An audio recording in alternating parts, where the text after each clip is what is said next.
Hey everybody, my name is Masterofroflness. Welcome to the second Napoleon mod for Hearts of Iron 4.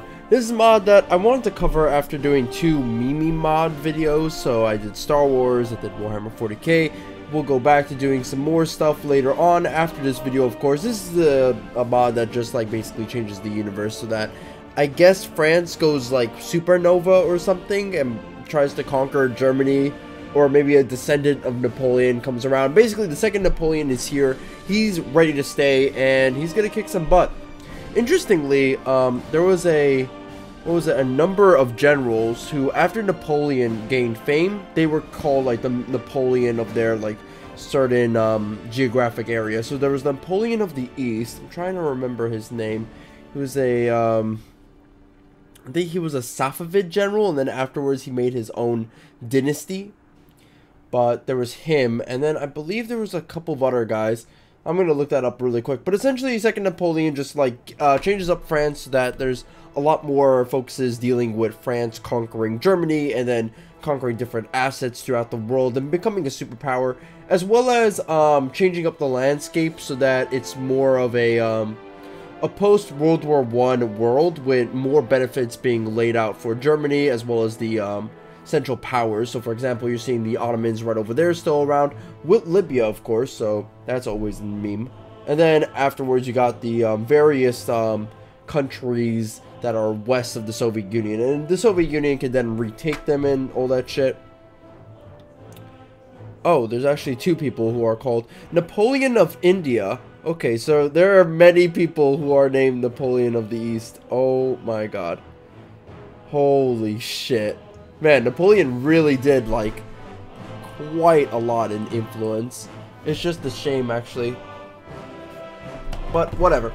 Anyway, so, essentially put, for most of this beginning part of this mod video, I just, like, you know, kind of focused my efforts on trying to eventually conquer the Mediterranean. But I sadly have to cut short on a lot of my efforts, mostly because the claims when I get to claim the Mediterranean nations, like for example Republican Spain and Italy, doesn't really work out if Republican Spain doesn't say Republican. And so the nationalists ended up winning, unfortunately. I was finicking around with the volunteering system, so I fucked up there. And then I was able to conquer Italy, so that's always nice. So I get that little quadrant of Europe. And so, for most of this, it's going to be like the big battle between me and Italy, of course. While the initial part of this was just like me just building up more and more and more. I'm probably going to cut straight into the Italian war really soon, actually. Because I don't want you guys to, you know, get too caught up in all this like finagling around that I do. When it comes to these videos, I do like the sped up portion of them. And then just me providing like live commentary and shit. One thing that I don't particularly like is maybe sometimes the amount of times I'm just doing nothing. I feel like I'm doing nothing for large periods of an actual like let's play, and that's my biggest issue with it. Like that initial 15 to 20 minutes where you're twiddling your thumbs around. It's terrible. It honestly is. But you know, what can you really do at the end of the day? The Italians ended up being really difficult because they had comparable air forces to me, which is not fucking good in any universe. And then on top of this, like getting through that mountainous area was such a hassle, even with what was it, mountaineers that I had. It was just like, it was just a big fucker. And you know what's funny? France is actually fairly powerful in this mod, I gotta say. Like, I was expecting a way more passive France, but no, this is just like straight balls to the wall France. Like, I'm going to curb stomp your face in, then load my musket, and then fire into your face point blank. Ah, okay, there we go, I found him. Nadir Shah. Yeah, he was one of the many people called Napoleon of the East. And then this other guy over here who's Indian. I fucking cannot pronounce that name at all. Oh god, Samdrugupta, I believe? Did I get that right? I don't even know if I have like Indian viewers. I just know I probably butchered that to all hell. Holy shit, there are like 4 Napoleons of India! What the fuck? There's Himu, Hashwantro, General Zorawar Singh, and, you know, our Samudrapgupta. Oh, fuck me.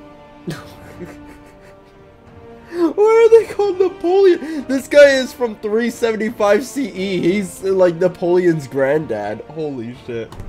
Oh my god. Napoleon of the East only makes sense if it's like around that time period. Like, I can understand like this one dude because he's like from the 1700s, but like, holy shit. Wait a minute. That doesn't even make... Oh my god. Alright, whatever. I'm just gonna drop it right there. Besides the national focuses, I believe there's a couple of national focuses for Germany as well that improve its standing. As you can see, German Republic, and then Germany has a nice giant like swath of Africa, so you get to conquer, you know, that nice chunk of African land if you want to, as France. In fact, one of the national goals later on is to actually invade the Soviet Union. Very interesting, actually, seeing the French sort of like recreate the steps that Napoleon wanted to create and recreating that golden Napoleon Empire. I unfortunately, however, don't end up, getting the war goal or the claim or the national focus to invade the Soviets. And that's because in order to do that, it's going to be a little bit of a spoiler, but in order to do that, I need to get Brandenburg from the Germans in my war with them. And I don't end up getting them. As you can see, like maybe in certain portions of the video here, while I was at war with the Italians, the Soviets have been going like just like full-on Russian mode over here and conquering the various nations of the west of their border. So they basically take Ukraine and all the states up north, and they're just like going ham really. And then eventually Germany is dragged into their war with the Soviets, and then, well, Germany just ends up getting their ass kicked. I come in from the western flank here, and then, you know, we're just able to walk up and provide a nice little linchpin for the Germans for a large chunk of the war.